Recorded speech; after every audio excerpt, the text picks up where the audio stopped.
Bom dia, estamos dando início a mais um podcast Floripa, bora empreender. E hoje com um convidado muito especial, um mestre que eu tive não só na UFSC, professor universitário, fiz direito na UFSC, mas um professor para a vida. Hoje eu vou compartilhar aqui com vocês algumas peculiaridades que me fizeram estar aqui hoje, gravando o podcast, empreendendo, trabalhando com gestão e mentoria. Nada mais, nada menos que Eduardo Melo, nosso grande professor da UFSC Direito, vice-presidente do AB, e tem um currículo extenso, né? Mas melhor do que eu falar, ele poder falar sobre ele mesmo, e gratidão Imagina, por essa oportunidade, por Lucas, aceitar esse convite. prazer enorme estar aqui, conversando com você, falar sobre empreendimento, falar sobre crise vocacional, falar sobre crise de ensino, falar que, às vezes, a gente tem que resolver problemas que não fomos nós que criamos, né? Dentro da nossa educação. Então, é muito, muito, muito importante a gente ter essa leveza de saber o que a gente teve culpa, o que a gente não teve culpa no nosso ensino, nas nossas crises, e como é que a gente resolve tanto uma quanto outra, né? E enfrenta esses problemas com consciência do que aconteceu. E muitas vezes a gente não tem essa consciência de como aconteceu, por que aconteceu. E qual é o meu futuro, qual é o meu nicho de mercado, entendeu? As pessoas saem da faculdade muito sem saber o que fazer. E mal sabem elas que esse problema nasceu lá, na juventude, no início da adolescência deles, lá 12, 13, 14 anos de idade, sexta, sétima, oitava, nona série do ensino fundamental. Foi ali que nasceu o problema, né? Eu não quero falar mal de ninguém aqui, mas o sistema educacional brasileiro é um sistema totalmente voltado para não te vocacionar. Uma coisa muito doida. É para criar operário de fábrica, né? Ctrl-C, Ctrl-V. Não, e assim, criar sobreviventes que decoram, passam e esquecem. Essa é a rotina do estudante, é a rotina de todos nós aqui nessa sala. Né? Qual foi a nossa rotina? Como é que a gente estava lá, sei lá, oitava série, nona série do ensino fundamental? Você está aprendendo Bhaskara, né? Equação de segundo grau. Você está aprendendo Revolução Francesa. Você tem um pendor por humanas. Você ainda não sabe disso. Mas você adorou a narrativa do professor de história sobre as guerras napoleônicas, sobre a Revolução Francesa, sobre a guilhotina, sobre jacobinos, girondinos, todas aquelas questões. Você amou aquilo, você tirou 9,5 naquela prova. E equação do segundo grau, que é para você achar um ponto tangencial numa curva, num par de eixos x e y, você tirou 6,5. Lucas, adivinha qual foi a matéria que o teu pai te mandou estudar mais? Isso é um homicídio educacional. O senhor tá falando da minha história. Não. Foi isso que aconteceu comigo. Porque aí o que acontece? Chega em casa, acabou o trimestre, chega o boletim, 9,5 em história. O teu pai te diz, história já tá bom. Ele não te dá lá a história da riqueza do homem, do Léo Huberman. Toma, meu filho, voa, vai estudar a história porque eu tô vendo que o teu pendor é esse. Não. Ele olha para a nota ruim de matemática e diz, matemática precisa melhorar. Você tem ideia do dinheiro, do tempo e do esforço que se gasta em aula de reforço, aula de recuperação, aula de apoio para matérias que você não tem o menor pendor? E que você pode continuar tirando 6,5, porque 6,5 passa, não tem problema. O que o pai tem que fazer? Né? O pai tem que tranquilizar. Não, meu filho, tá tudo bem, passou, tá tranquilo. Você não leva jeito para matemática. Que bom, tá ótimo, porque você leva jeito para história. Então, ótimo. Entendeu? Tô vendo aqui que geografia, a parte geopolítica, você gosta muito também. Tô vendo que português, você não gosta muito da sintaxe, mas redação você gosta muito. Jornalista, né? Entendeu? Exatamente. Aí o cara já tá se formando, entendeu? Potencializar o que a pessoa tem de bom, né? Potencializa, mas aí o sistema te enquadra. O sistema educacional brasileiro, volto a falar, não quero falar mal do Paulo Freire, não quero ideologizar essa discussão. Eu quero só constatar o que a gente estava conversando aqui com o Luca, né? A realidade. Aí o sistema te impõe, porque você não passa se você não vai para o terceirão tendo que estudar. Luca, me corrige aí. Trigonometria, né? E aí você tem que decorar passar e esquecer. E aí o que você usa? Frases mnemônicas. Seno A, cosseno B, seno B, cosseno A, as aves que aqui gorjeiam, não gorjeiam como lá. E aí você começa a decorar as coisas, porque esses são os teus truques. Para o quê? Você entra nesse círculo vicioso, não virtuoso, de educação. Você decora, passa e esquece, né? A última prova do ano, meu Deus do céu, ai, graças a Deus, termodinâmica, Kelvin, Fahrenheit, Celsius, C sobre 5 é igual a F menos 32 sobre 9. Lembra disso? Eu só lembro disso porque eu sou autista. Mas assim, as pessoas não têm essa necessidade de ter esse nível de informação na cabeça, né? Delta Q, MC, delta teta, para você saber até onde a água vai para fervura, entendeu? Isso era muito doido. Isso é muito doido. E você querendo estudar história, geopolítica, fazer boas redações, e aquilo que você tem que ser bom. Só que o sistema te impõe, senão você não passa no Enem. Você não tem uma boa nota no Enem. E isso é o suicídio de um povo dentro da educação. Então, voltando àquela tua primeira pergunta, né? O que acontece? Por que tem tanta crise vocacional?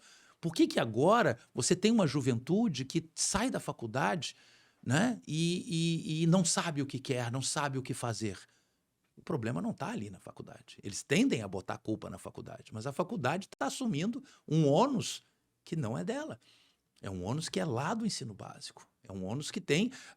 houve uma época, né, nos anos 50, que o eletrochoque era uma terapia muito comum para crises psiquiátricas. As pessoas autorizavam que os seus dependentes, os seus filhos, maridos, fossem eletrocutados. E faziam isso por amor. Eu não tenho a menor dúvida que... amor. Por amor. E eu não tenho a menor dúvida que teu pai te ama, sempre te amou. Entendeu? Mas quando ele falou, matemática precisa melhorar, entendeu? Ele estava te dando um choque. Então, aí eu vou puxar um gancho para uma situação que o professor ainda não sabia, o Melo aqui, meu grande mestre, mas quando eu estava na 10ª fase de Direito, ele deu uma aula para a vida. Ele perguntou, tá, vocês já passaram 5 anos estudando, vocês estão saindo da faculdade, agora eu quero saber, por que vocês entraram? O que vocês estão fazendo aqui? O que vocês querem fazer quando saírem daqui? Quem aqui quer advogar? Quem aqui fez direito para poder fazer concurso público? Quem aqui fez direito porque o pai mandou, não sabe nem o que tá fazendo aqui? Eu me enquadrei poxa, eu entrei aqui porque eu achei que a advocacia dava dinheiro, mas agora eu tô me preparando para concurso e nem sei se é isso que eu quero. E numa das últimas aulas dele, ele perguntou, você, o que você quer fazer da vida? Eu falei, eu vou fazer o concurso para diplomata. O que você precisa para fazer concurso? Eu preciso melhorar o francês. Você é fluente pelo menos em inglês? Sim. Francês eu te consigo uma bolsa, mas é isso que você realmente quer? Porque senão não faça nem eu perder meu tempo. Essa sua fala me fez parar e refletir. O que eu tô fazendo da minha vida? A vida é minha, mas eu não tô vivendo ela de acordo com as minhas perspectivas. De acordo com o que os outros querem, as projeções dos outros. E aí, um particular, sabia que eu fui medalhista de Olimpíada de Matemática? Olha só. E quando fui descoberto isso aqui eu nunca contei para a maioria das pessoas. Eu fui descoberto como aluno, uma pessoa que tinha altas habilidades na área das exatas. Olha só. Então, mas descobri tarde, no 2º ano do ensino médio, que começaram a participar de um núcleo lá em Brasília, nas escolas públicas. E todo mundo, quando descobriram isso, falaram, você tem que ser matemático, você tem que ser um físico, algo das áreas das exatas. E aí veio aquela cobrança, você tem que fazer matemática. Eu fui aluno especial da UNB de matemática, cursando o ensino médio. Então, tinha toda aquela projeção lá, você tem que ser isso, você tem que ser isso. E eu não gostei. Então, até aquela tua pergunta, ainda estava me descobrindo o que eu quero para minha vida. Então, agradeço, porque fizesse um choque de realidade, ainda lembro da tua fala. Eu tô falando para vocês o que o teu pai não teve coragem de falar. Meu Deus, isso é a minha cara eu falar isso, mas eu não me lembro, graças a Deus eu não me lembro disso. Mas quem é a minha cara falar uma coisa dessa. Quem apanha lembra, mas foi uma porrada que eu precisei tomar pra vida. Nossa, não. Aquela tua pergunta fez eu começar a me questionar, o que eu quero pra mim? Por que eu tô aqui? O que eu quero daqui pra frente? E aí eu comecei a fazer justamente um curso chamado hoje tá banalizado, mas na época tinha essa importância. Eu fiz um curso de coaching para me conhecer, uma autodescoberta. Depois eu fiz pós em gestão. E depois eu me descobri ajudando empresas. Porque eu descobri que a faculdade não ensina a gente a empreender. Uhum. Então, eu primeiro tive que descobrir como gerenciar o meu negócio. Eu falei, agora eu posso Uhum. ajudar outros. Então, obrigado. Se eu tô aqui hoje, Uhum. é porque foi É. foi um tapa na cara que eu precisava tomar. É que o sistema no ensino básico, ele é muito... Como é que eu posso dizer isso sem ofender, meu Deus? Ele é muito literal. Qualquer coisa a gente faz um recortezinho. Não, tá tranquilo, eu já encontrei a palavra. Ele é muito literal. Então, o que acontece? O Lucas era bom em matemática. Mas isso não quer dizer que ele tenha que ser matemático. Quer dizer que ele tem um raciocínio exato que pode ajudar ele muito em humanas. Pontes de Miranda, o maior jurista brasileiro, era um prodigioso matemático e deu palestras com Albert Einstein sobre teoria da relatividade. Pouca gente sabe disso. Eu não sabia. No exterior, só para você ter uma ideia. Mas esse raciocínio matemático foi o que gerou nele, na cabeça dele, o somatório 15, que é a base da compreensão da teoria da ação em direito. Então, as pessoas são muito literais. Ah, ele gosta de matemática, então ele vai ser engenheiro. Não. Ele pode ser um gestor, ele pode ser um grande advogado. Eu até fiz economia antes de entrar para o direito. As pessoas não compreendem que o pendor é diferente da aplicação prática do que você faz com aquele pendor. Entendeu? Então, por isso, em Singapura, por exemplo, nesse exato momento, os professores estão sendo treinados para, no ensino fundamental, observar isso nas crianças. Só que não com essa literalidade que a gente usa no Brasil. Ah, se você gosta de matemática, você vai ser engenheiro. Não. Se você gosta de matemática, nós vamos aprofundar essa tua capacidade de abstração, entendeu? Para ver como que você vai... Porque a vida é tua, o talento é o teu, entendeu? Não é o Estado ou a escola que vai determinar o teu talento, entendeu? E te forçar. Porque o que acontece? O aluno brasileiro hoje, por conta desse esquema que te enquadra, ele entra nesse círculo vicioso que eu te falei, de decorar, passar e esquecer, e decorar, passar e esquecer mesmo. Você deve se lembrar de livros que você sequer abriu no segundo grau. Teu pai gastou dinheiro te comprando livro de física, entendeu? Mecânica, entendeu? E você sequer abriu. O livro estalava de novo no final do ano, entendeu? E aí a tua mãe queria doar para... Sim, pode doar, não tem problema nenhum, entendeu? Porque... Uma situação de decorar, passar e esquecer. Era uma sobrevivência. Era um bote salva-vidas para quem está sofrendo nesse sistema. E aí o que acontece? Você chega no terceirão, que é o crime maior do sistema, tem aquelas, sei lá, uma turma de 120 alunos, né? Aulão, aquelas coisas absurdas que o sistema brasileiro faz. Aí tem uma meia dúzia que, por um acidente de percurso, se vocacionaram em matemática, engenharia, e vão fazer engenharia, entendeu? Tem aquela outra meia dúzia de meninos e meninas que tiveram talento para biomédicas e vão fazer medicina. E no meio tem uma massa gigantesca de alunos que ouve daquele pai que mandava estudar matemática. Meu filho, minha filha, se você não sabe o que quer, vai fazer direito. Porque o direito tem um leque, e eu tô atrás desse leque há 50 anos. Tem um leque de oportunidades, e em alguma você vai se encontrar. E você condena o teu filho, a tua filha, a entrar numa faculdade que, assim como o terceirão, assim como o sistema de ensino, ele tem gigantescas variações, você não consegue se focar. Porque você tem filosofia do direito, você tem teoria do direito, você tem direito constitucional, você tem direito do trabalho, você tem direito previdenciário, tem direito penal, direito civil, processo penal, processo civil. E você começa a cair na mesma ladainha do teu ensino básico. Você decora, passa e esquece. Decora, passa e esquece. Então, por isso que tem essa sensação de vazio em todos os formandos, na grande maioria dos formandos em direito, você tem uma enorme sensação de vazio, entendeu? Existencial, porque ele fala assim, meu Deus, aquela pessoa ali que se formou comigo no terceirão e que fez engenharia já constrói um prédio. Aquela pessoa que se formou comigo no terceirão e foi fazer medicina, ela salva vidas.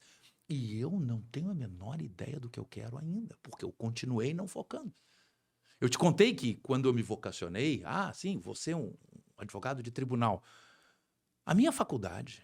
Lucas, se resumiu a processo civil, profundamente, processo civil, porque é a minha cirurgia, é o meu dia a dia, direito civil sem direito de família e sem órfãos e sucessões, então só responsabilidade civil, contratos, coisas, obrigações, direito empresarial pesado, o correspondente para assessorar em tributário, em constitucional e em administrativo. O resto eu ignorei solenemente e passava com 6,5. Mas deixa eu te fazer só uma observação. Quando o senhor fala que o senhor ignorou, uma das características que fez com que se tornasse um empresário de sucesso, porque não vou dizer que é um advogado de sucesso. Todo advogado ele é um empresário. Do próprio ele tem que saber vender, ele tem que saber lidar com pessoas, ele tem que saber gerenciar a crise, tem que saber sobre gestão.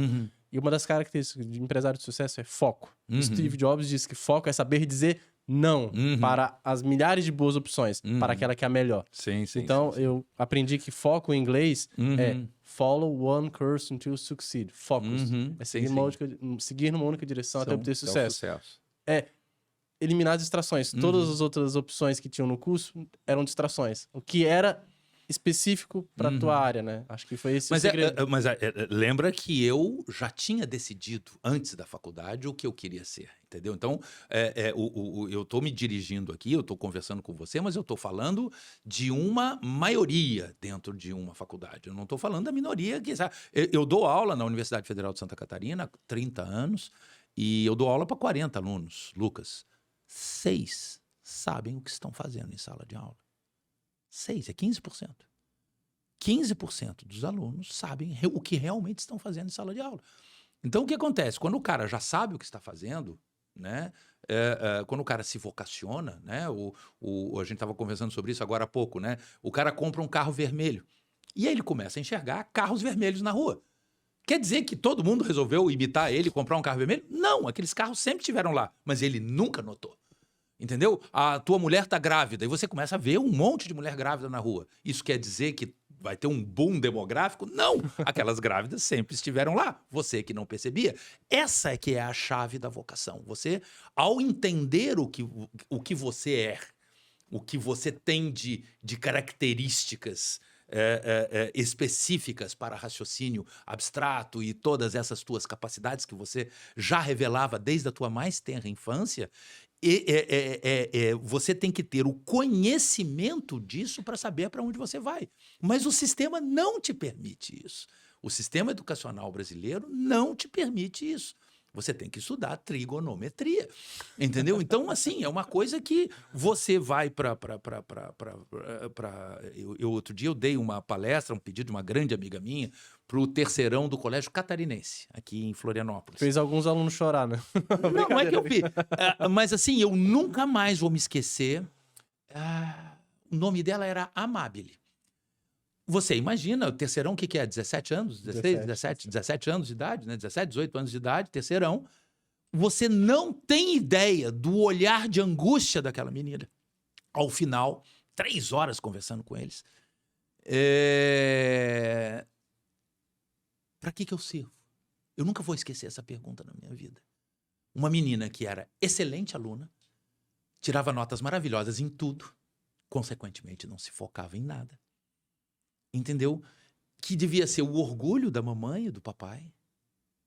Entendeu? E, no entanto, ela me puxou num cantinho, porque não queria que ninguém visse, e falou assim: professor, olha para mim, para que eu sirvo? Aquilo me arrebentou a alma. Assim, meu Deus do céu, aonde que esse sistema está levando a gente? Entendeu? O nível de angústia dessa criança, entendeu? Que está chegando na hora H da vida dela, o momento de decisão, onde ela vai decidir qual faculdade. Olha, imagina você fazer, eu quero fazer medicina. 10 mil reais por mês de investimento. Entendeu? E aí você chega à conclusão, não. Entendeu? Eu até tinha um pendor por biomédicas, mas o que eu gosto mesmo é de estética. E ninguém te permitiu isso. E às vezes até te forçaram a isso. Entendeu? Então, assim, quando eu chego em sala de aula, eu sei que eu vou dar aula para no máximo 6 alunos, 6, 7 alunos. Os outros alunos estão ali pagando um diploma prestação para ver o que vem depois. Uau. Entendeu? Essa daí é um choque de realidade, né? Mais de 6 milhões de advogados no Brasil, a maioria pagou para poder ver? O número não é esse. O Brasil tem 1.370.000 advogados. Desculpa, formados em direito, né? Que eu falei errado. O que o Brasil tem é um passivo de 6 milhões de bacharéis que não passaram no exame de ordem. E quero te dizer o seguinte, só 10% passam no exame de ordem. Então, você imagina 6 mil... Nós já temos... Vamos lá, vamos fazer uma conta simples. Não sei se vocês sabem disso aqui. O Brasil tem mais faculdades de direito do que o resto do mundo somado. Pega todas as faculdades de direito, Estados Unidos, Canadá, México, vai descendo, Argentina, Bolívia, Colômbia, Venezuela, vai para a África, soma tudo, vai somando. Europa, pega lá Oxford, Cambridge, vai pegando a Sorbonne, pega todas as faculdades, Toulouse, Espanha, Portugal, vai somando. Oriente Médio, China, que deve ter um zilhão de faculdades de direito. São 1.250 faculdades de direito no mundo e 1.350 no Brasil. Só no Brasil. Esse é aquele espelho do que eu te falei. É aquele corte estatístico que eu te falei do terceirão. Meia dúzia que se vocacionaram em exatas, meia dúzia que se vocacionaram em biomédicas e uma enorme massa no meio que vai fazer direito porque o pai falou no tal do leque. Tem um leque de opções? Não tem. O direito, como qualquer outra profissão, ele exige, ele impõe uma vocação muito forte. Porque senão você não sobrevive. Entendeu? A advocacia, que é a minha área, entendeu? A advocacia é muito difícil. É muito difícil. Entendeu? O início de carreira do advogado, eu costumo dividir em três partes, né? O lobo solitário, o casamento perfeito e o déspota esclarecido. São 3 capítulos na vida de um advogado que acabou de se formar, entendeu? Passou no exame de ordem, tentou um concurso, não conseguiu, tentou cuidar da padaria do pai também, o pai você é advogado, né? Eles sempre colocam aquele E no meio, meu filho é advogado, minha filha é advogada. E aí você se vê assim, bom, eu estou aqui com minha carteira da ordem, eu posso advogar até no Supremo Tribunal Federal, o Brasil tem isso. Você se formou, ganhou a tua carteira da ordem, você pode subir a tribuna do Supremo Tribunal Federal. Nos outros países não é bem assim. Então, assim, o sujeito começa a trabalhar com o quê?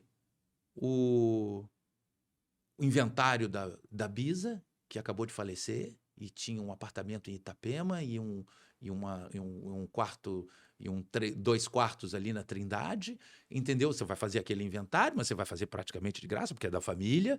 Aí você tem um despejo de um vizinho que você conhece, entendeu? E você tem ali um meio salário mínimo que você ganha por mês de defensoria dativa ou, eventualmente, de alguma assessoria que você faz na padaria do seu pai. É assim que você começa. E você começa cirurgião geral. Porque você tem que, aquela história que você falou, é a necessidade te determinando. E você aceita tudo. Você faz processo penal, você faz... Entendeu? E aí você vai aos poucos, mas depois de formado, aprendendo aquilo que a faculdade não te ensina. Tá, e deixa eu fazer uma pergunta para o senhor. Que conselhos você daria para quem está começando, acabei de pegar o diploma, quero advogar? Porque o advogado, ele tem que entender, até o tema do nosso podcast com a ilustre pessoa, o advogado, ele tem que entender que ele também é um empreendedor. E como empreendedor, ele precisa desenvolver habilidades, competências, ele precisa desenvolver networking, ele precisa entender que a faculdade não preparou ele para a vida, para o mercado de trabalho. Acho que o grande leque que muitos já não se perguntaram por que eu queria fazer isso e agora o que eu preciso para poder me tornar bom nisso. Sim, sim. Não sei se você já ouviu um livro chamado, deixa eu até ler aqui para não me babacar, Outliers, de Malcolm Gladwell, Outliers fora de série. Ele tem uma teoria que diz o seguinte, eu vou ler aqui para não me perder. Você precisa colocar pelo menos 10 mil horas de esforço ou ainda 8 horas por dia, todos os dias por 4 anos para ficar bom em alguma coisa. E a maioria que entra, não falar só do direito, mas de qualquer profissão. É só eu fazer que eu vou estourar. Logo, logo eu vou ficar bom. É o dinheiro fácil. A ganância. Procura facilidades. Ele tem que entender que para você se tornar bom, você vai ter que gastar suor, noites mal dormidas. Você vai ter que se dedicar.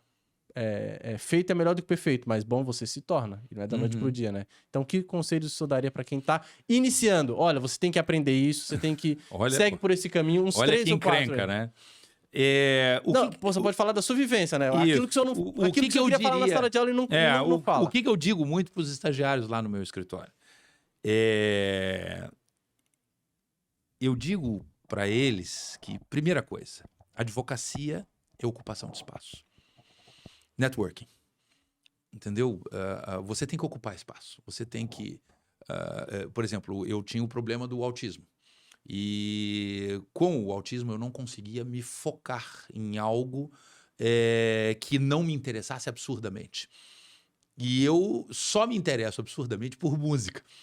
Então, se você me perguntar qual é o lado A ou o lado B do LP, do Supertramp, de 79, Breakfast in America, entendeu? Onde estava Logical Song, Take the Long Way Home, eu vou te dizer quando foi gravado. Inclusive, o show de Paris foi gravado dia 5 de dezembro. Vai vir que nem um balaio de siri, um monte de informação sobre música.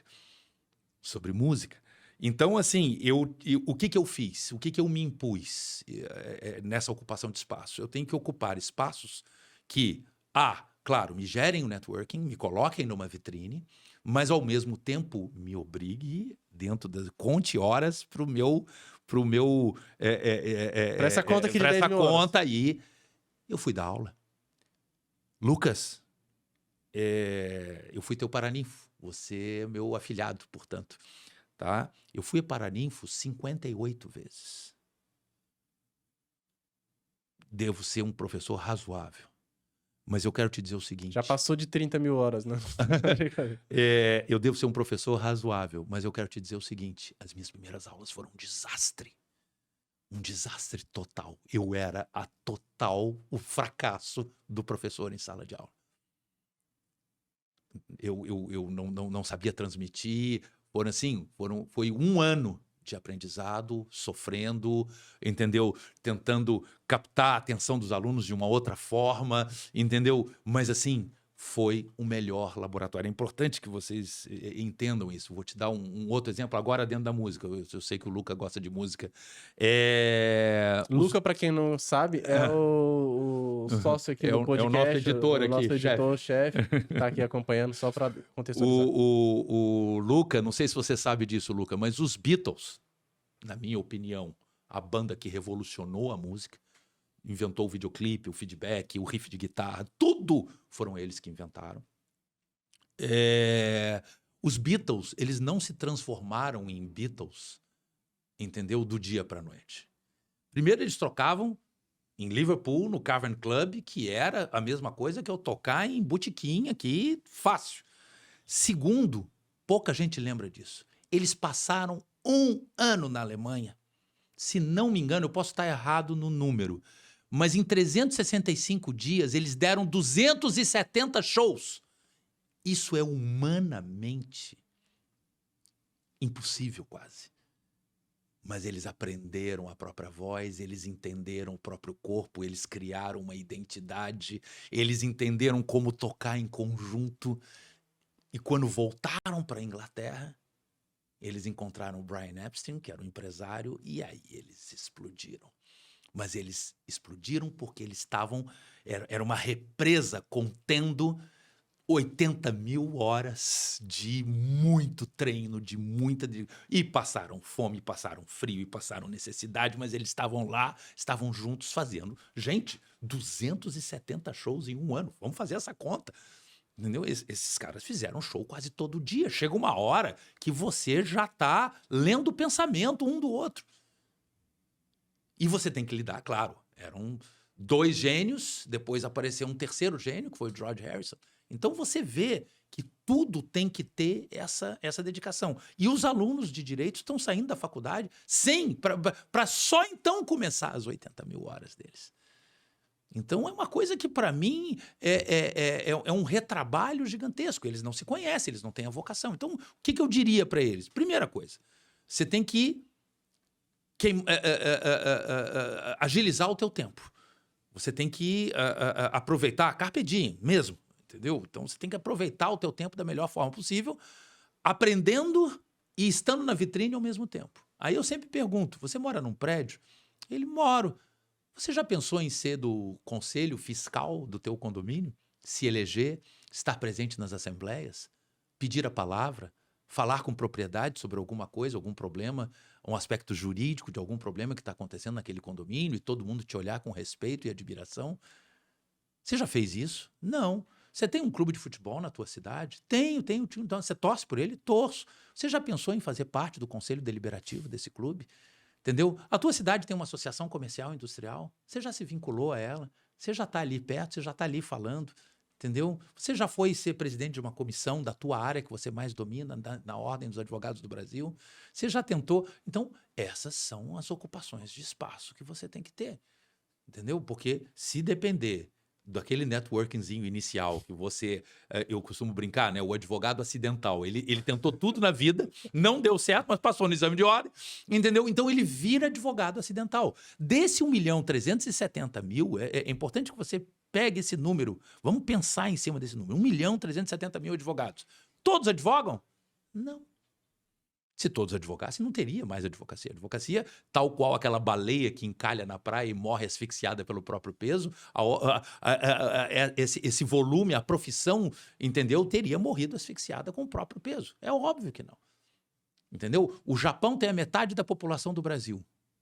O Japão deve ter ali, o Brasil tem, sei lá, 200 e tantos milhões, o Japão tem 100 e tantos milhões. O Brasil tem 1.370.000 advogados. Você tem ideia de quantos advogados tem no Japão?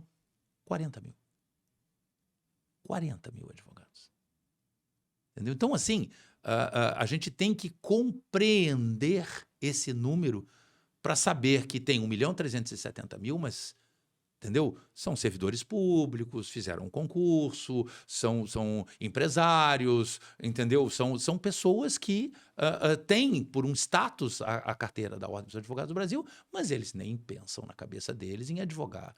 Então, aí E vem... empreender, né? Então, o primeiro passo, se eu pudesse dar um conselho para um jovem, uma oração aos moços aqui, como o Rui Barbosa fez, né? Eu diria, olha, primeira coisa, ocupação de espaço. Ocupação de espaço é a primeira. Segunda é se conhecer. Né? Eu fico vendo, todas as vezes que eu vou ao tribunal, pessoas subindo a tribuna sem entender adequadamente o que é para fazer naqueles 15 minutos. Entendeu? Então, assim, conheça a sua voz. Leia em voz alta. Faça um curso de oratória, né? Não, acho que o curso de oratória é importante, né? Mas, assim, antes de fazer o curso da oratória, leia em voz alta, em casa, sozinho. Conheça a sua voz. Vai para o banheiro tem azulejo, né? Tem boa acústica, entendeu? Lê ali, vamos ler aqui. Negocie como se sua vida dependesse disso. Eu falei em voz alta, eu entendi a minha voz, eu entendi as nuances da minha voz. Entendeu? Para poder chamar a atenção. Agora, se eu for para o tribunal e ficar falando monocordicamente que o direito administrativo... Não sei, entendeu? Então, eu já até diferencio em alguns personagens que eu criei no meu imaginário de ver essas pessoas sustentando. Tem o monocórdico, que é esse, entendeu? Tem o formalista, que acha que é bonito perder 5 minutos na apresentação. Excelentíssimo senhor doutor desembargador Lucas, digno presidente dessa igreja, primeira Câmara Civil do Tribunal de Justiça de Santa Catarina. Aí viras pro outro, excelentíssimo senhor desembargador Luca, entendeu? Digno, vogal e relator, sei lá, entendeu? Gente, senhor presidente, senhores desembargadores, ilustres membros do Ministério Público, meus caros amigos advogados, a questão aqui é muito simples. Gente, objetividade. Objetividade. Entendeu? Clareza, entendeu? E para isso, você, antes de fazer o curso de oratória, você tem que conhecer a tua voz. Você tem que saber como falar, né? Até saber usar o pulmão, né? A voz não vem da boca, a voz vem do pulmão, entendeu? Então, como caixa de ressonância, para você poder se colocar, isso a gente aprende, por exemplo, sabe aonde que a gente aprende isso? Fazendo aqueles cursinhos de teatro, lá no ensino fundamental. É ali que a gente aprende, porque no teatro não tem microfone. Teatro você tem que falar para a tua plateia e você tem que se fazer ouvido. Então, olha só, um pequeno detalhe da tua infância que vai te ajudar no teu talento para a advocacia. Por isso que eu falo, eu tenho uma amiga minha, que foi advogada minha. Você sabe como é que eu contratei ela? Foi muito engraçado isso. Eu estava na sala de professores ali da UFSC, que você conhece, tomando um café na porta, e ela estava naquela terra de ninguém, não sei se você se lembra, tinha umas passarelas para o CSE, para o Centro Socioeconômico, mas elas ficavam fechadas, então ficava só uma varanda ali. As pessoas, inclusive, na época que ainda podia, fumavam ali. Não sei se você se lembra disso. E ela estava ali, gente, fazendo uma DR com o namorado dela. E era um massacre, Lucas, você não tem ideia do nível de argumentação que ela estava em cima dele. E ele, assim, você sabe que a mulher ela se desenvolve muito mais rápido que o homem, né? E isso na faculdade também é verdade. E tava o menino lá, assim, meio assim, trombudinho, amor, desculpa, não sei o que, assim, gente, pelo amor de Deus, o cara não se defende. E ela, porque você, não sei o que, ela modulando voz, argumentando e cercando ele aos poucos, induzindo. Às vezes ela mandava uma isca, ele ia lá e mordia a isca. Um horror, foi um massacre. Tava assim, 7-1 para ela ali, fácil, na humilhação lá que ela tava. E aí ela deu o golpe de misericórdia nele. Foi aí que eu decidi que eu ia contratar ela como advogada. Ela virou-se e falou assim, você entendeu bem o que eu falei? Eu entendi, meu amor, que aquele jeito dele, né? Aí ela virou-se assim, então repete. Meu Deus, eu falei assim, vem cá. Na mesma hora interrompi, vem cá, você vai trabalhar comigo. Então, assim, ela tinha um talento que ela não sabia, que era um talento que na cabeça dela era só para DR. É a história do teatrozinho, aquele teatrinho lá na tua infância que te ensina a colocar a voz. Então, nós somos o somatório de talentos que a gente não conhece para fazer a advocacia. Então, se eu tivesse que dar o primeiro conselho é networking. O segundo conselho que eu dou é conheça a ti mesmo. Conheça profundamente a si próprio e saiba entender. Você, eu sou uma mulher que eu chego na rua, se eu vejo um cachorrinho, eu levo para casa. Senso de justiça, generosidade, serenidade, entendeu? Magistratura. Olha a magistratura batendo na tua porta. Entendeu? A magistratura vocacionada. Porque às vezes o cara é Mário Caderneiro ou Maria Caderneiro e passa no concurso. Mas ele nunca vai ser um juiz admirado.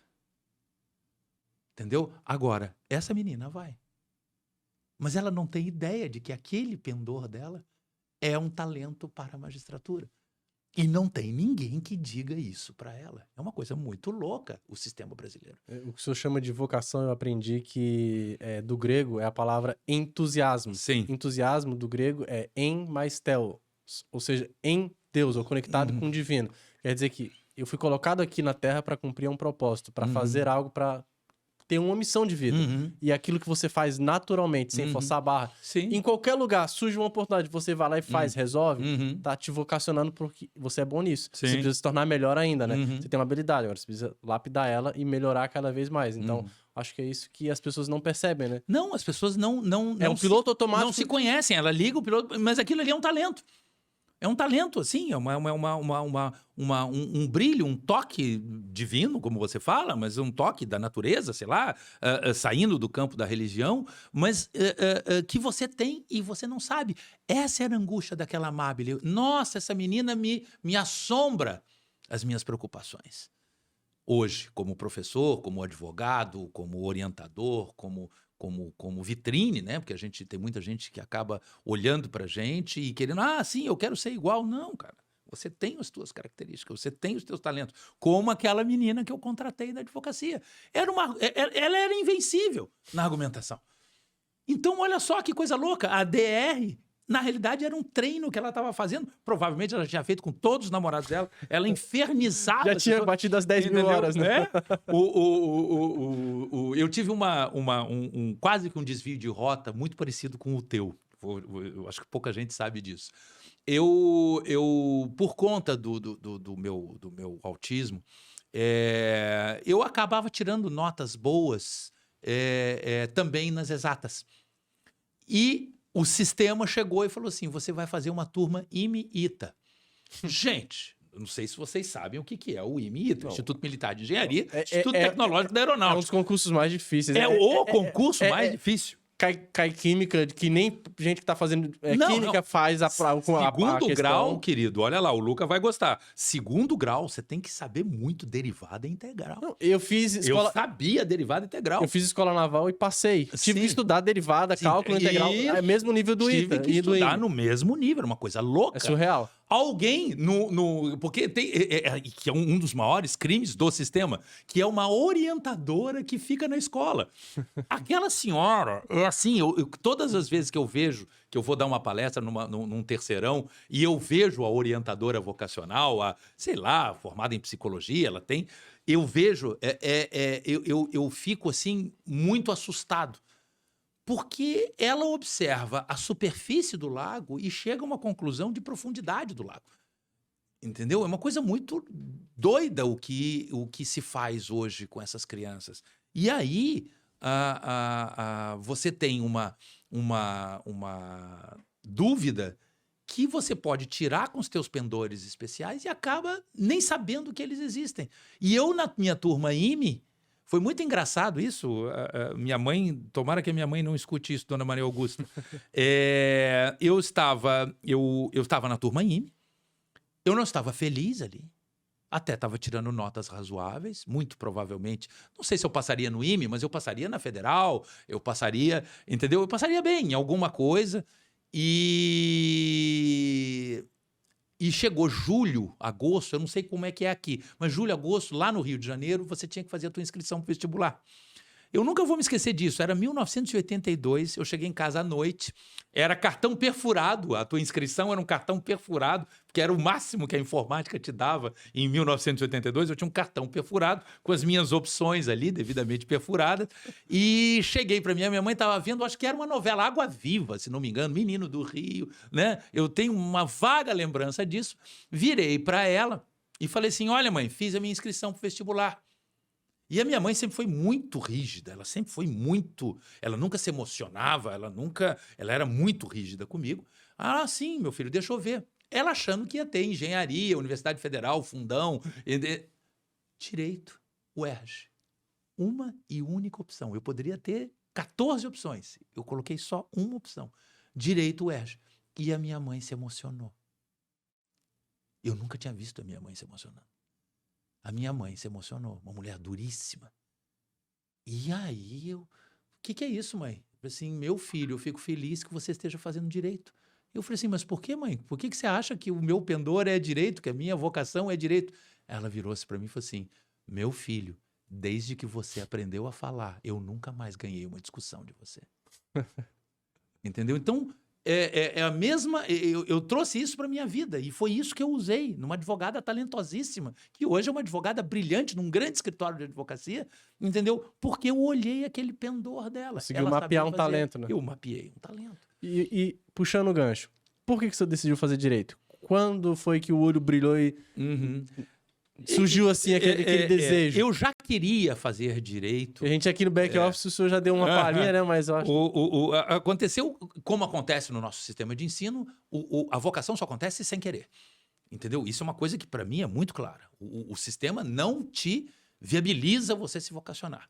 Isso nós já chegamos só uma palhinha.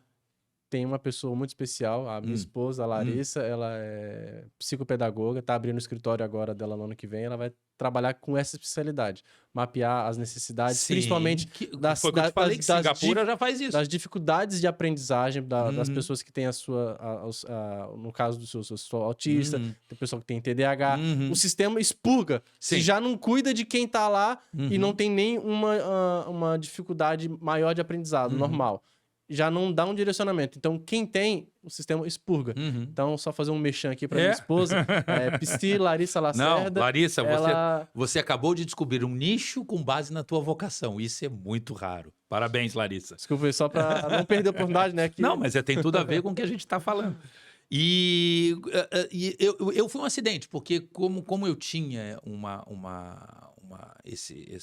essa dificuldade de me aquietar, que é típica do autismo, a minha mãe me pagava para ir ao cinema.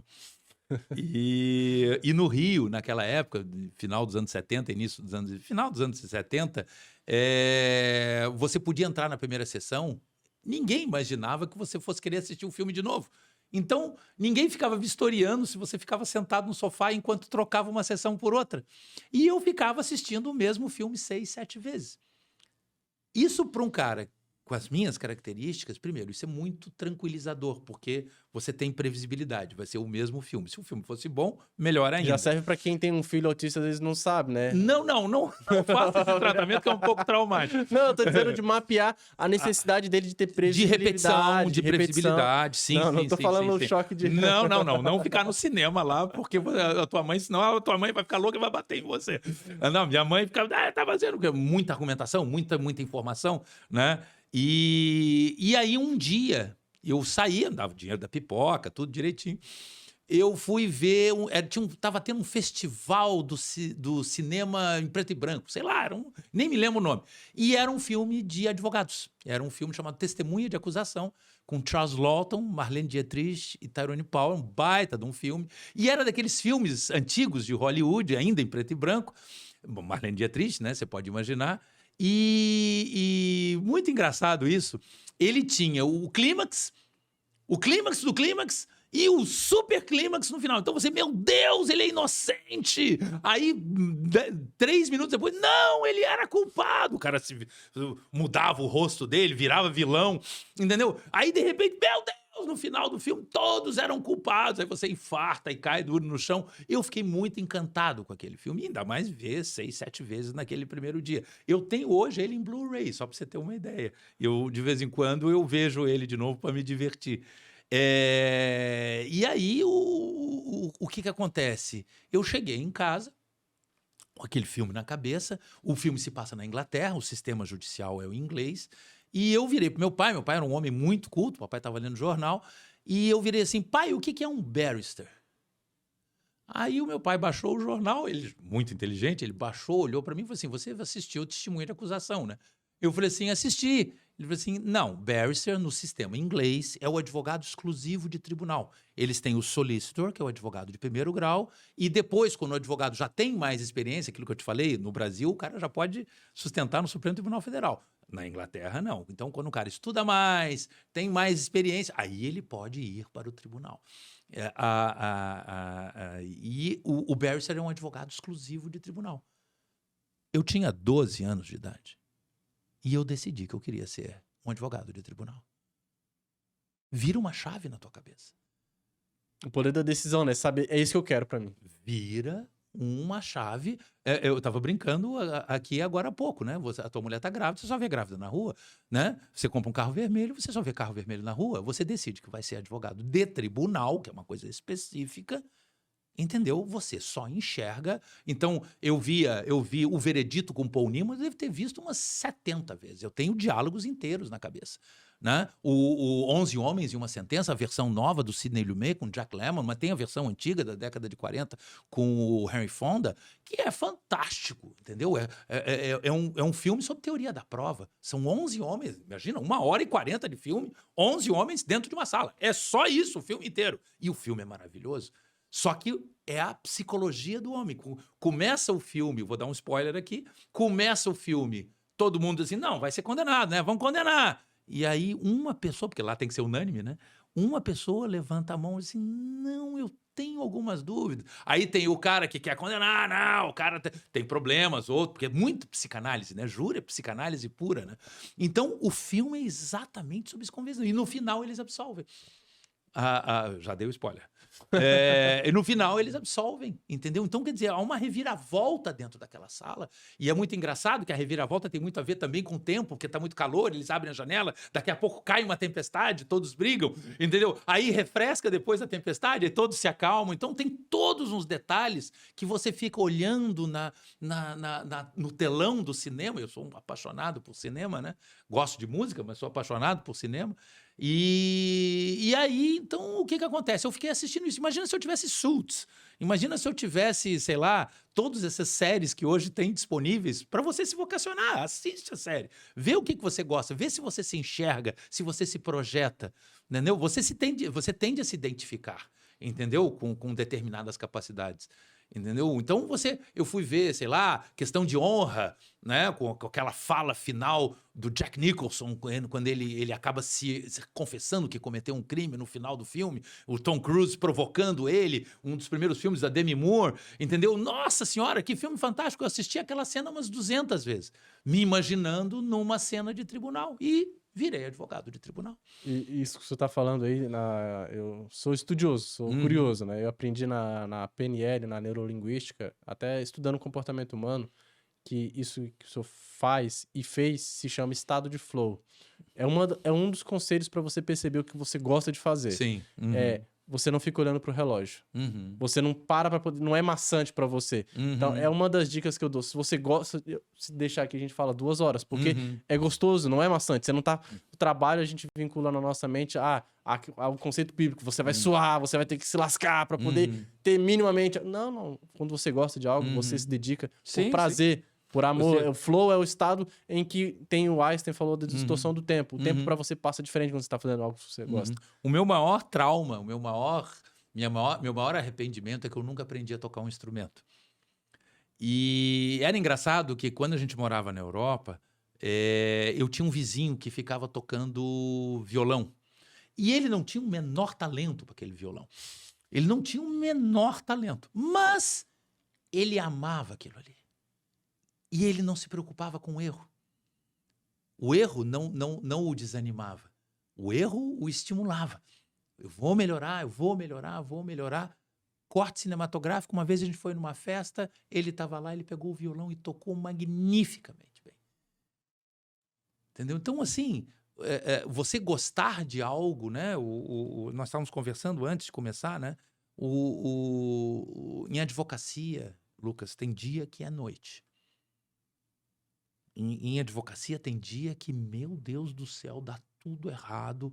Uma ação muito bem fundamentada, o juiz simplesmente vai lá, nega, nem fundamenta direito, nem olhou direito as tuas provas. Logo em seguida você vai ao tribunal, tem um julgamento ruim, vê uma má vontade e perde de novo, e logo em seguida você ainda está saindo, você ainda não se recuperou desses 2 baques, o cliente já está te ligando para saber, e aí, como é que foi? E você, meu Deus, como é que eu dou a notícia para ele? Né? E você começa a ficar ansioso e a tua vida está uma desgraça, e você está com uma conta atrasada, você está com uma... Entendeu? Tem dia, Lucas, que é noite na advocacia. E é muito engraçado que outro dia eu estava entrando no tribunal e eu encontrei com um ex-aluno meu, um advogado brilhante, que saiu do tribunal e ele estava numa felicidade, ele chegava a flutuar 30 centímetros do chão, era uma coisa assim, ele nem cabia em si de tanta felicidade. Ele tinha ganho a primeira liminar dele. E uma liminar parece que era importantíssima, ele tinha salvo, sei lá, 400 empregos, tinha... Nossa, ele não só tinha feito um bom trabalho, como ele tinha feito bem. Então, tinha aquela confusão de emoções, né? O cliente ligando feliz, nossa, tu és o cara, e você se sente Deus naquele momento, né?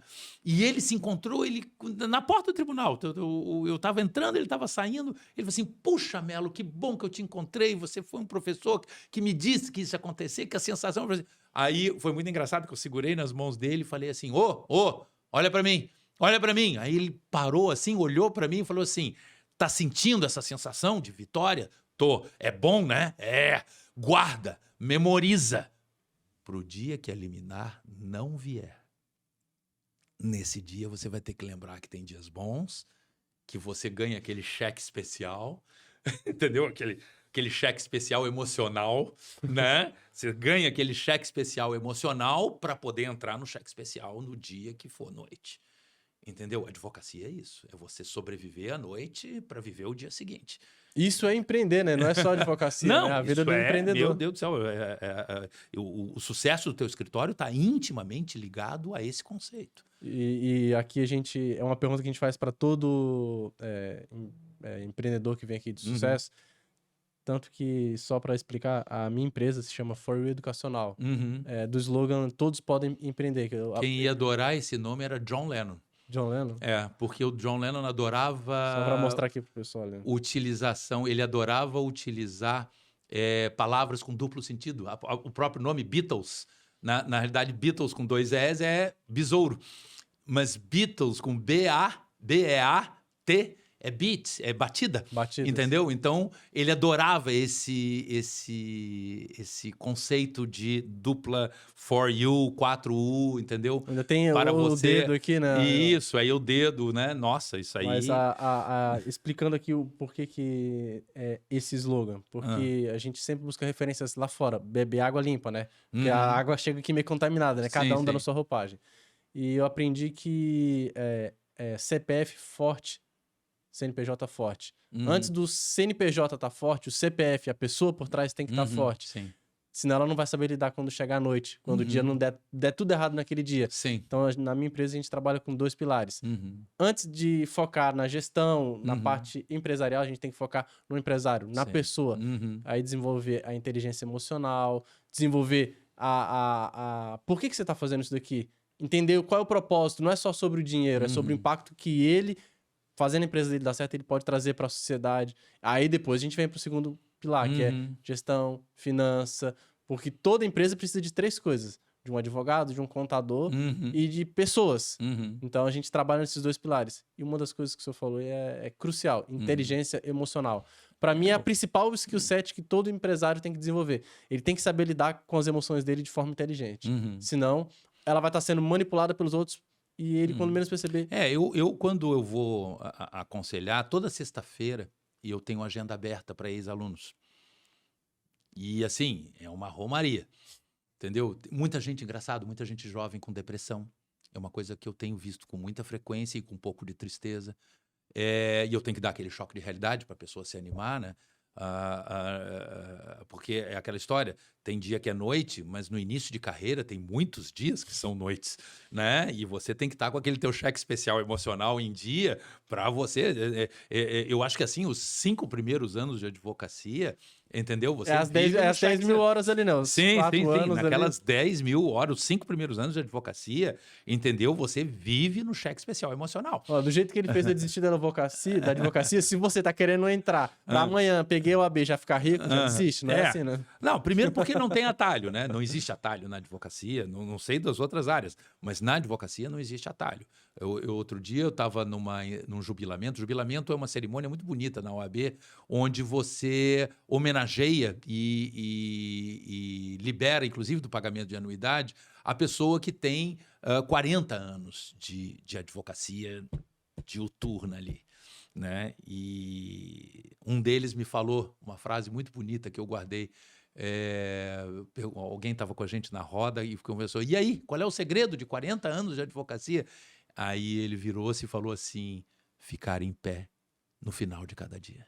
Uau, que incrível. Ele simplesmente resumiu a uma frase toda a inteligência emocional que o advogado tem que ter: ficar em pé no final de cada dia. Se você fica em pé, entendeu? No final de cada dia, depois de 40 anos, tá tudo bem. Entendeu? Então, esse, para mim, é um ponto que é fundamental, porque quando você é lobo solitário, a tua advocacia é muito lenta. As coisas demoram a acontecer. Você passa o primeiro ano ganhando 1 salário mínimo e meio, 2 salários no máximo, na rentabilidade do pouco que você tem. Aí o lobo solitário encontra outro lobo solitário que lhe complementa. Nasce o casamento perfeito. Com o casamento perfeito, e isso é muito interessante o que acontece, há uma euforia, uma dupla euforia. Mas você vai me dizer: pô, Eduardo, mas não existe casamento perfeito. Não existe, mas ele como diria Vinícius de Moraes, ele é eterno enquanto dura. Né? Então ele é muito importante na tua vida, apesar de você saber que aquele casamento não é para tua vida, aquela euforia inicial de intelectual, de troca de ideias, de identidade com outra pessoa, e aí as coisas começam a acontecer mais rápido, porque existe complementariedade, e daquela sinergia surge mais energia, e você começa a melhorar a tua captação de clientela, você começa a melhorar a tua advocacia, você consegue multiplicar a tua presença através do teu sócio, o outro lobo solitário, que agora virou um casamento perfeito. Então as coisas começam a acontecer um pouquinho mais rápidas. O teu ganho vai para 4, 5, 6 salários mínimos, você já começa... Claro, o casamento ele dura ali 2, 3, 4 anos, mas ele é muito bom porque ele Que te seja dá... eterno enquanto dure, né? Que ele seja eterno enquanto dure. Então, o casamento perfeito, ele tem... Eu tinha um casamento perfeito na primeira fase da minha advocacia, quando eu cheguei em Florianópolis, quando eu cheguei em Santa Catarina, ainda estava naquela fase de ocupação de espaço, ser professor da UFSC e tudo mais, e eu não tinha dinheiro para comprar o remedinho, a minha bombinha de asma. Era uma dureza. E quando a gente teve esse casamento perfeito, o meu sócio era um cara muito inteligente e, como toda pessoa inteligente, uma pessoa bem-humorada, né? Uma pessoa positiva, né? Eu sempre digo que o senso de humor é a nota da inteligência, quer dizer, você repara que uma pessoa é inteligente pelo simples fato dele ter aquele senso de humor, aquelas tiradas, entendeu? Aquilo ali tá. Você percebe inteligência ali. E a gente tinha um truque. Naquela época não tinha internet, né? Só tinha o telefone, né? Telefone alugado, diga-se de passagem. E a gente tinha ele inventou um truque. Ele falou assim: Eduardo, quem atende o telefone não é o especialista. Aí eu falei assim, tá, ok. Aí tocou o telefone. E só para deixar claro, isso não é um truque, isso é estratégia de venda. Nem sei, mas ele bolou isso lá. Aí ele atendeu o telefone, foi muito engraçado. Melo e Souza, não sei o quê, associados, etc e tal, boa tarde. Boa tarde, eu que estou com um problema trabalhista, não sei. Pois não, o nosso especialista em direito de trabalho é o doutor Eduardo Melo, ele nesse instante está no TRT fazendo uma sustentação oral, mas deve retornar em seguida. Mentira, eu estava jogando Solitaire, paciência, no computador 386, que era o que tinha na época, ali na frente dele. Aí ele, o senhor podia me adiantar qual era o assunto? Teve uma demissão, assim, assado. Ele tomava nota.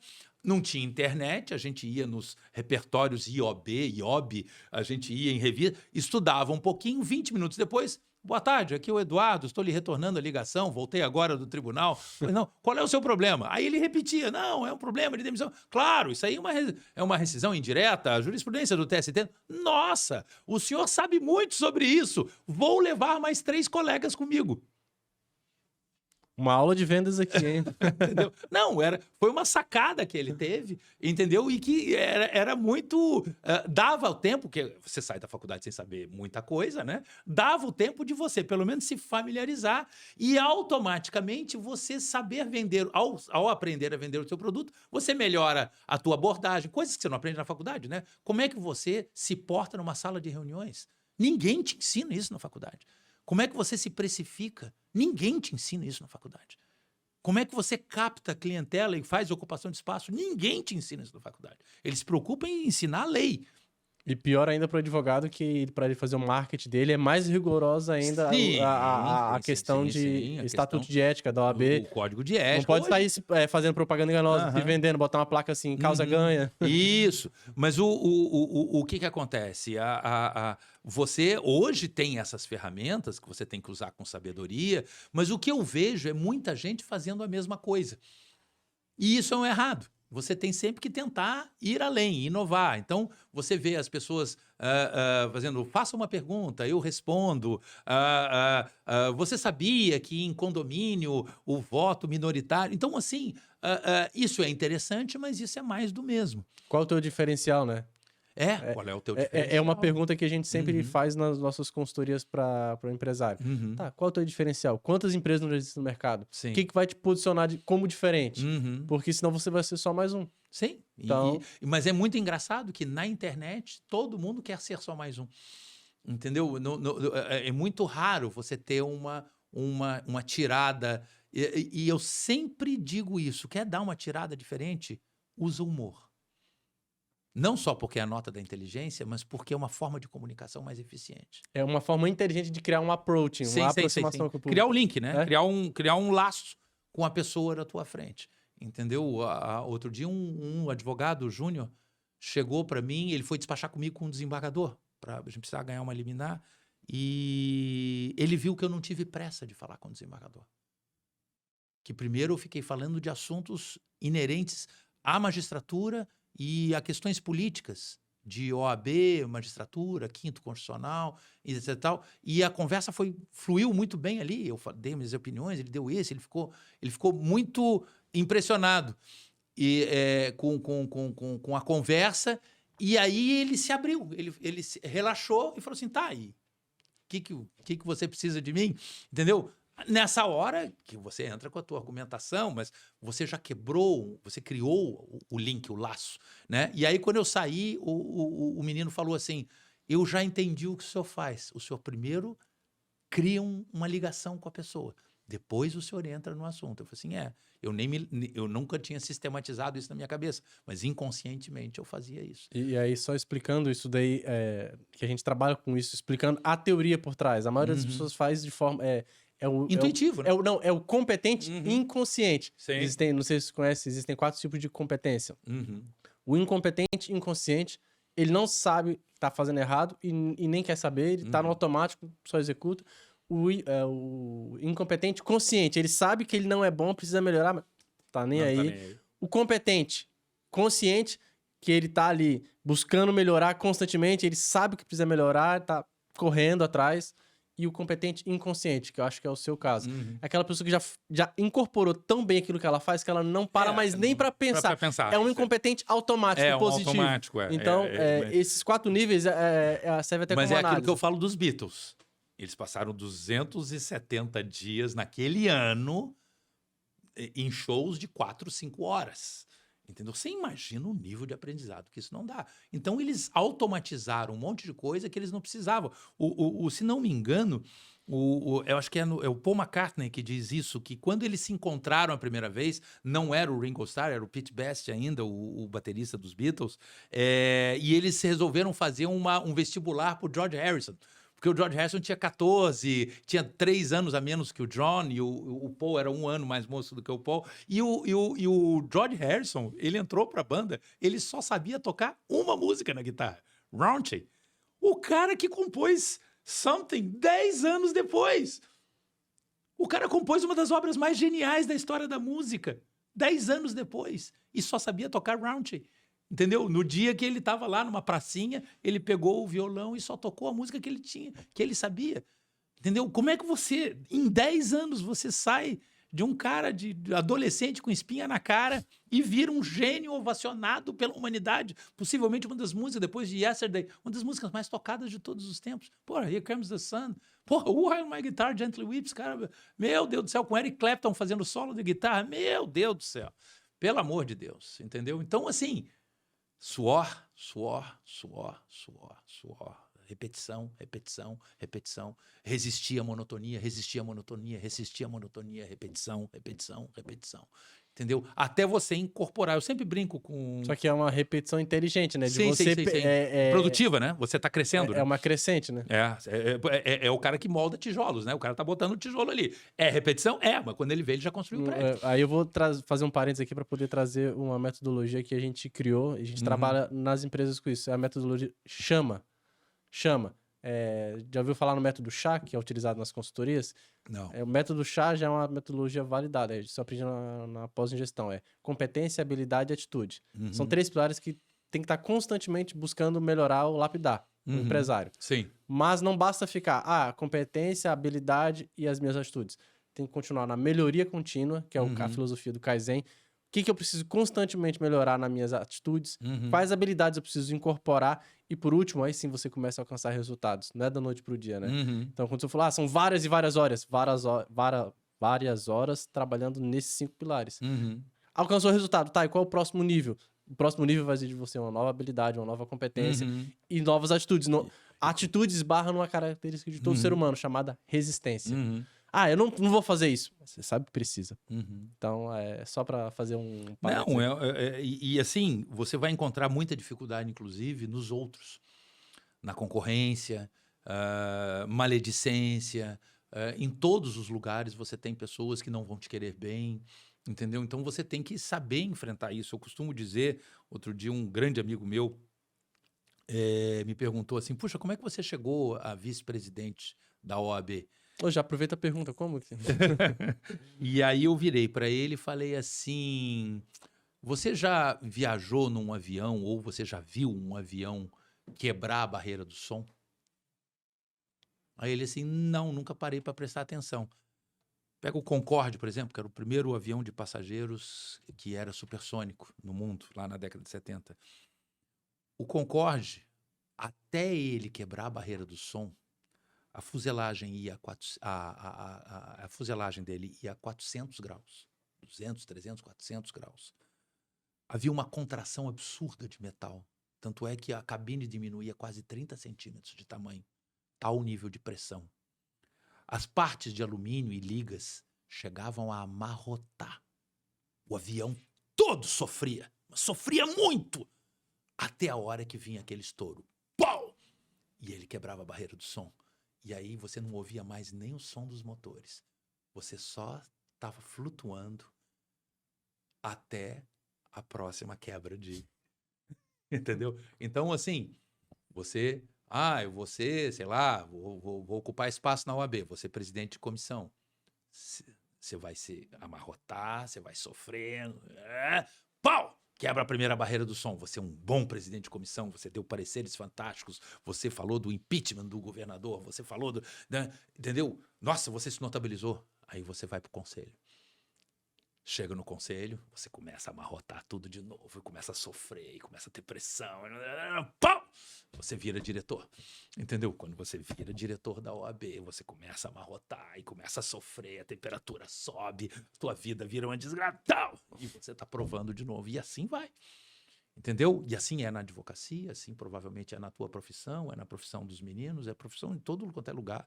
Você tem que ficar se amarrotando e sofrendo e o desgaste de material, entendeu? E ficar, entendeu? Levando a tua vida nesses ciclos, entendeu? Que vão se sucedendo, se renovando, mas sempre com essa noção que você falou, que para mim eu nunca tinha parado para pensar nisso. Foi a informação mais importante. Pensando num plano mais adiante. Você tem que ter um objetivo final em tudo aquilo que você está fazendo, né? Ainda que seja monótono, ainda que seja desgastante, ainda que seja cansativo, ainda que seja tudo isso, você tem... Não, eu estou assentando tijolo, mas eu estou construindo um prédio. Entendeu? Se você não tem essa noção, se você não sabe... Lewis Carroll dizia isso, né? Se você não sabe para onde você vai, qualquer caminho leva você lá, né? Então, você tem que ter esse caminho, tem que ter esse objetivo muito claro. Tá? Eu tô escrevendo um livro... muitas vezes mirar as estrelas para poder chegar na Lua. Né? Não, pé no chão e cabeça nas estrelas, não na Lua. Cabeça nas... Exatamente. Só que entre o pé no chão e a Lua tem um caminho que você tem que percorrer, né? Sim. Eu aprendi com o Bob Proctor que ele falou: a sua vida muda a partir do momento que você tomou a decisão. Sim. Mas decisão é decision, decide and action.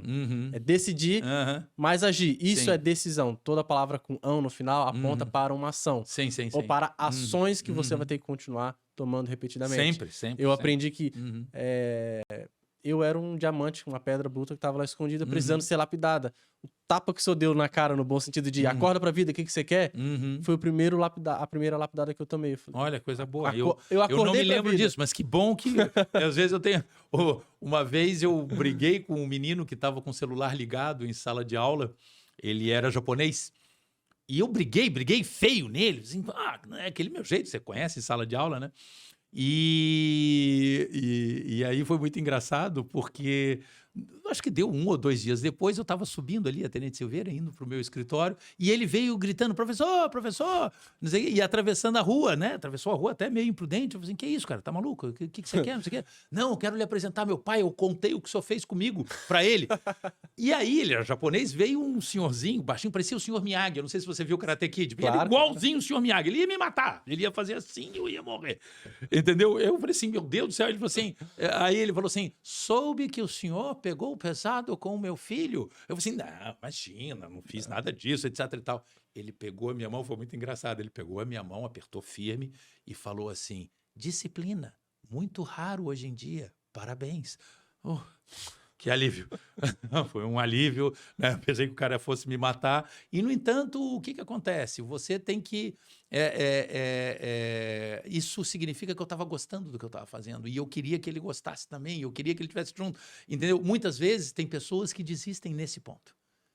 Tem pessoas que levam essa admoestação para o mal. Tem pessoas... É falta de inteligência emocional, né? Ficou doído. Fica doído. E, na realidade, a pessoa que está te cobrando é que ela está se preocupando com você e as pessoas não entendem isso. Não, levanta aí, presta atenção, olha para mim. Entendeu? As pessoas... querido, eu estou te cobrando. Não, Eu gosto de imagina aquela fala que você tá ministrando na aula naquele exato momento, ia fazer diferença lá na frente daqui uns 5 anos para o sucesso ou fracasso de Sim, uma sim, sim. sustentação oral. Sim, sim, sim.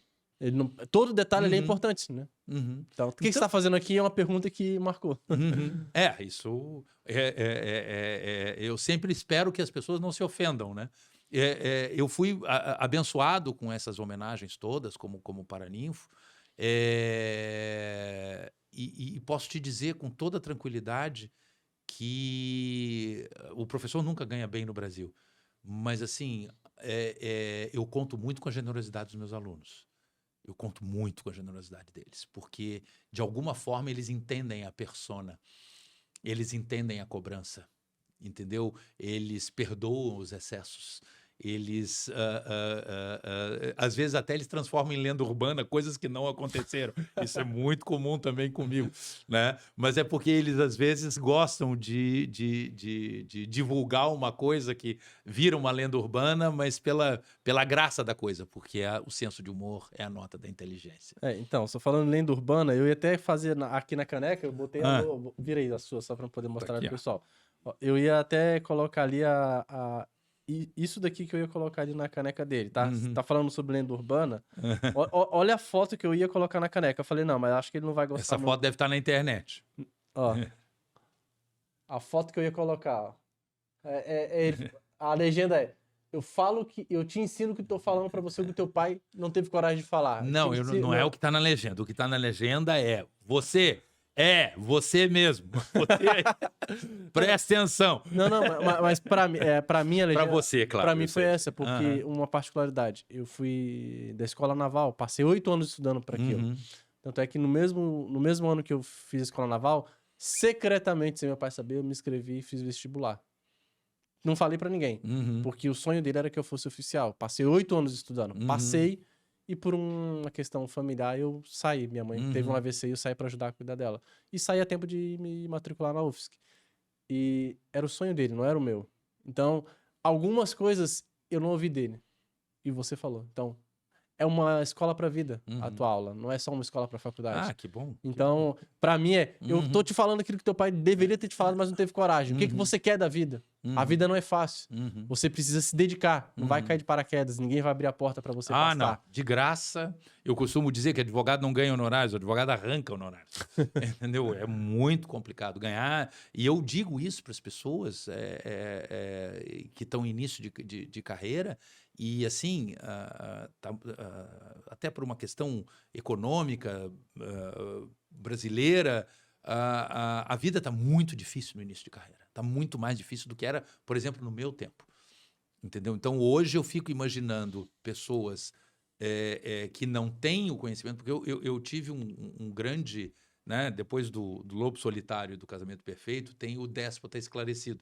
E como é que você sabe que o déspota é esclarecido ou ele é só um déspota? E aí eu sempre brinco com os alunos. Se ele te dá um panetone no final do ano, ele é um déspota. Se ele te dá dinheiro no final do ano e reparte o lucro dele com você, ele é esclarecido. Ele é déspota porque ele manda, ele dá ordem, ele diz é assim que tem que ser feito, etc e tal. Mas ele é esclarecido. Tu merecesse, tá aqui a tua premiação. Vai com Deus, meu filho.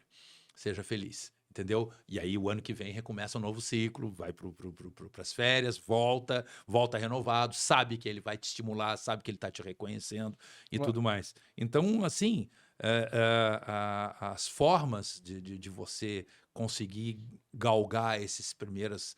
São 4.000 horas que você falou, né? Não, 10.000 horas. 10.000 horas, 4 anos.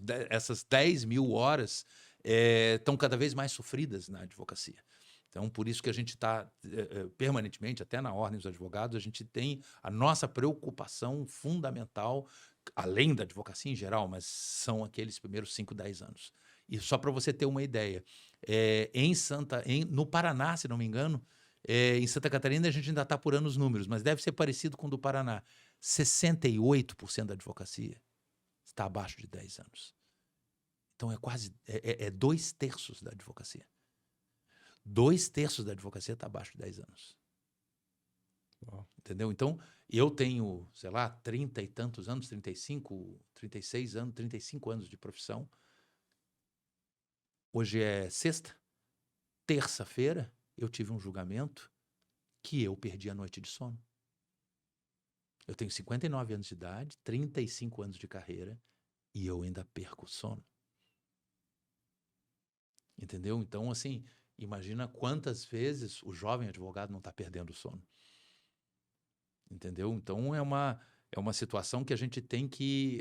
as pessoas, às vezes, acham que a gente dá importância demais para a jovem advocacia, mas, na realidade, eles precisam de muita atenção. Nossa, entendeu? Saídas, educação jurídica, cursos, defensoria dativa, networking, viabilizar ocupações de espaços. Isso tudo é uma coisa que tem que acontecer, entendeu? Porque a vida está muito mais difícil hoje do que era no meu tempo. E só para finalizar aqui, eu queria te fazer uma colocação.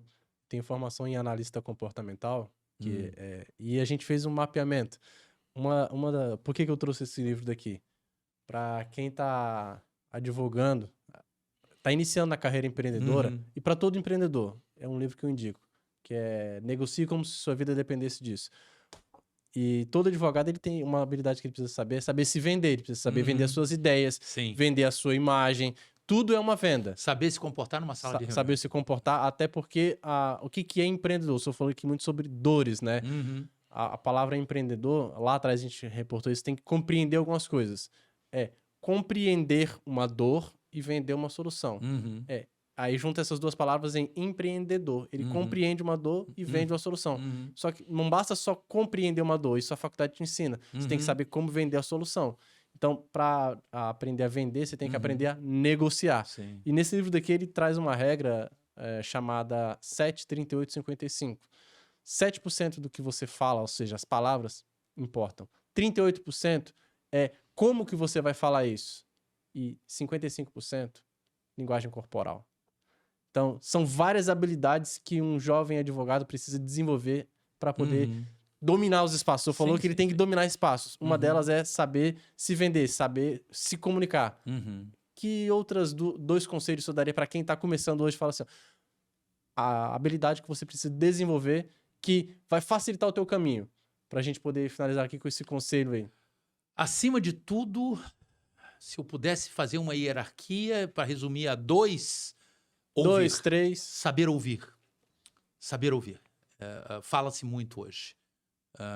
Acho que a gente tem que aprender a ouvir mais.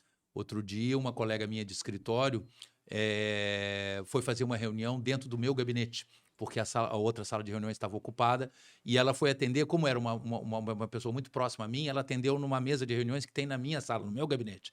E eu nunca tinha visto ela atender sozinha uma cliente. E depois que ela saiu, eu chamei ela na minha sala e falei assim, você sabia que essa menina, ela está sendo praticamente mãe das irmãs dela, porque a mãe está internada por um problema psiquiátrico e o pai não paga a pensão e o pai está separado e não sei o que lá. Você sabe o que era aquela sacolinha? Eram doces que ela estava levando para os irmãos, que ela ia fazer uma páscoazinha com doces enfeitados e etc e tal, entendeu? Aí ela, não, eu sabia. Não pareceu. Não pareceu que você sabia isso. Porque você estava muito mais preocupado em dar uma resposta técnica do que primeiro ouvir o que ela tinha a dizer, deixar ela se aliviar um pouco, deixar ela contar um pouco do dela. Então, escute mais. Se eu pudesse dar o primeiro conselho é escutar. Escute o cliente. Escute pacientemente. Nunca olhe no relógio. Nunca demonstre qualquer tipo de paciência. Você nem cogita olhar no teu celular enquanto ele estiver falando. Naquele momento, ele é a pessoa mais importante do mundo para você. E ainda que ele esteja falando uma série de ladainhas e coisas, porque ele nunca sabe o que é importante e o que não é. Ele fica divagando, né? Até e aí ele fica claro. divagando. Mas escute, entendeu? Se puder, dá uma tirada bem-humorada, mas escute. Entendeu? Esse seria o meu primeiro conselho. Contato visual, né? Contato visual, muitas vezes a pessoa tá até esgazeada, entendeu? Aí você segura na mão dela, olha para mim. Só fala o que você precisa dizer. Repara entendeu? no sorriso, né? Tranquilo. Quando ele falou, olha para mim, né? Repara. Então, assim, bem tranquilo. Escutar muito seria a primeira coisa. Segunda coisa, acima de tudo, né? Aquele conceito básico da física de materiais que agora é aplicado à psicanálise, né? Resiliência. Aguenta. Aguenta o que for. Guarda a droga do silêncio. Não fala naquele momento. Mas eu fui traído, isso é um absurdo, o fulano tá falando mal de mim. Cala a tua boca e fica em silêncio. Então não é só saber ouvir, mas também saber guardar silêncio nos momentos mais crônicos, porque a vida fica te mandando isca ruim o tempo todo para você morder. Entendeu? Não morde isca. Entendeu? Não, mas ele estava falando mal de mim, como é que eu ia deixar passar isso? Não sei o que, não sei o que. Guarda o teu silêncio. Entendeu? Vamos fazer o seguinte, toma sim uma decisão, mas daqui a 48 horas, quando passar a tua raiva, quando passar aquela vontade de enforcar o sujeito que está na tua frente, entendeu? Aguenta firme, entendeu? E não responde na lata, entendeu? Guarda, sorri, acena, dá um tapinha nas costas. Daqui a 48 horas você vai pensar numa outra solução, ou então você vai agradecer não ter estourado tudo naquele momento, colocado tudo a perder naquele momento.